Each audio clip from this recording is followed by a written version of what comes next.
Good afternoon. How are you? Well, it's beautiful out. Thomas Jefferson has brought us a day of 73 degrees. The sun is setting because I was in D.C. today and just got back. We got humidity at 24% and the wind is at 12, and I do feel a breeze. This is a place where I usually feel a breeze when there is one to feel. So that's what I've done. Like I said, I went to the dentist today, and my reports are good. And I remember when I was 50, I think, I was in the chair of the father of my current dentist, and I said, do I have Irish teeth? I mean, are they softer or something? And he says, no, John, that's not the problem. We weren't meant to live this long. That's what he had to say.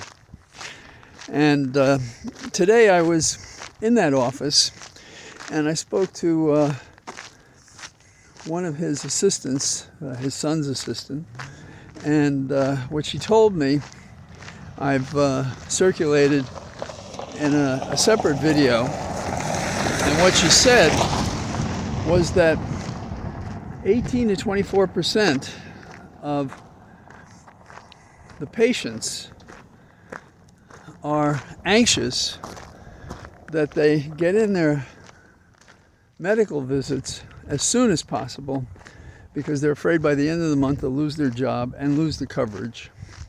So I recommend that you listen to her observations, because it's another dimension. We all know it, but to hear somebody who's experienced it and seeing it when we're surrounded all the time by lies from the administration, and it's like people who hear these people lie think some things are true or try to manage the untruth that's being dumped on them, if you will. Now, I've said this before about Einstein. He had what he called thought experiments. He was, and we all acknowledge this part, that he was a genius, but few study the math, which he made available in accessible books and so forth. And as a young science obsessive, I read everything I could, and you could read, you could get it today, because he did all the hard work in these thought experiments. And one of the tools that he used was his frames of reference. Now, if you read a book, you do this already. You say, who's the protagonist? Is the person who's talking to me not the protagonist, but an observer? Is it an omniscient narrator who's telling me about things that are happening in the third person? Is it a first person telling us? Okay, so these are all the frames, but we can think about them the same way. So in the context of this administration, if you are an observer with all the baggage, that is the inductive reasoning of past experience, you say to yourself, oh yeah, he knows what he's doing. He has an objective. I don't know what it is. It just doesn't seem right. Okay, so that may be our perspective. And that's a dangerous perspective because it's untrue. Because when you analyze the frame of reference that is Trump and Elon Musk and Bannon, theirs is to wreck the government and replace it with a monarchy, an oligarchy, an autocracy, a dictatorship. And if you don't start from that principle, you can't defend against what he's doing. And if you do defend from that principle, then everything else seems to make sense.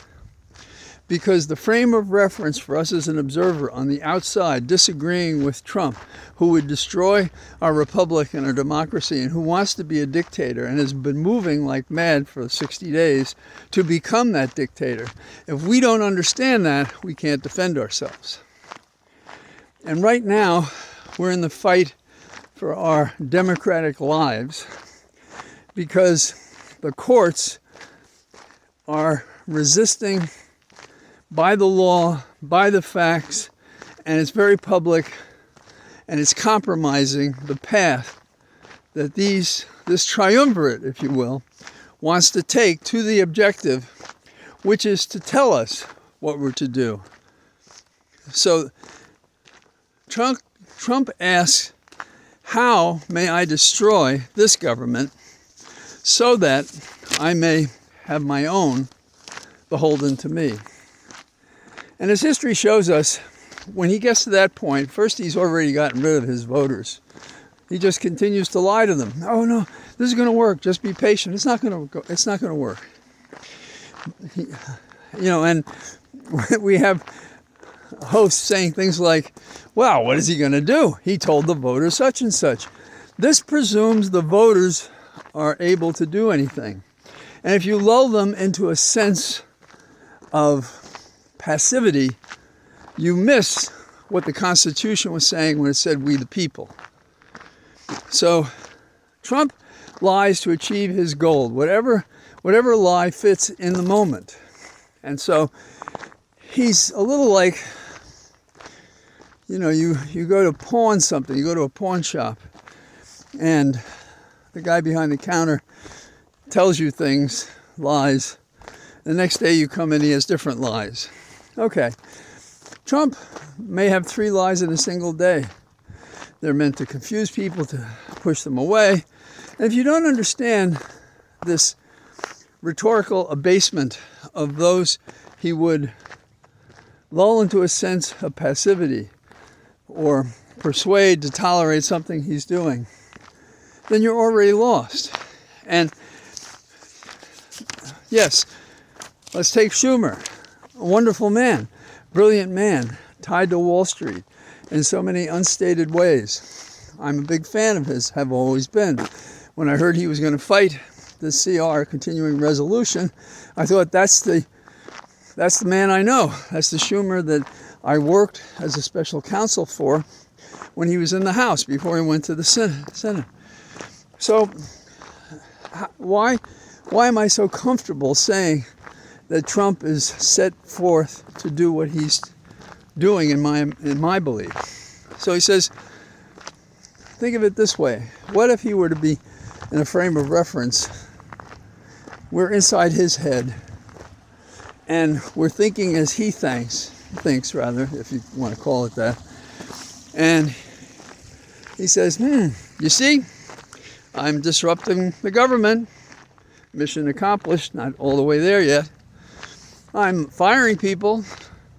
I'm deporting people that helped win me the election in my first election, and apparently my second one too. I'm breaking ties with all our allies, and I'm tighter than ever with my good friend Putin, as I have been since 1987, when I was groomed, as were other American wealthy people groomed by the Russians. Why? Because they want to return to the Soviet Russia. That is what Putin wants. And we have to deal with that. And we're not dealing with that because we keep lying to ourselves. Forestalling when it'll be too late to do anything. Now, if you didn't believe that he was doing what he's doing, he must have an objective. And you tell me what objective fits a man with even a 95 IQ to do what he's doing. The facts are clear. Trump is taking, with his friends Elon Musk and Bannon, a wrecking ball to America. And as he frustrates and tries people's conscience, and they stand up to him, we'll see him try to enlist the military to go forward. Who in the military will stand up and say no? How confident are you that they will? Like I said at the outset, today I spoke with a woman who says government employees are racing to get medical treatment. They expect to lose medical insurance coverage as soon as the end of the month. And so they're racing to take care of what they can without knowing where they're going to land. We've heard a lot these days about what some Germans did when their dictator was doing what he was. And it was the sequence of government coming, taking over one group and then another, never helping those beforehand who suffered. And then finally, when they come for you, there's nobody to help you. Now, I've already had the conversation with some people who said, I didn't think Trump was going to do this. And the Democrats and the hosts say, well, we're going to get him at the midterms. What makes you think there's going to be a midterm election? This guy's clock is on high speed. He hopes that by New Year's Eve, he will have finished the game. That is, this year is the make or break year. These days were the make or break days. And right now, they're going to take all their firepower, like in a bad Marvel Comics story, and fire it at the judges. Go after them every way they can. And we're going to find out what the Democrats are willing to do. Because an impeachment in the Senate is going to take more votes than the Republicans have. And will the Republicans in the House feel they can go forward with an impeachment? And will the Supreme Court, who criticized the notion of attacking a judge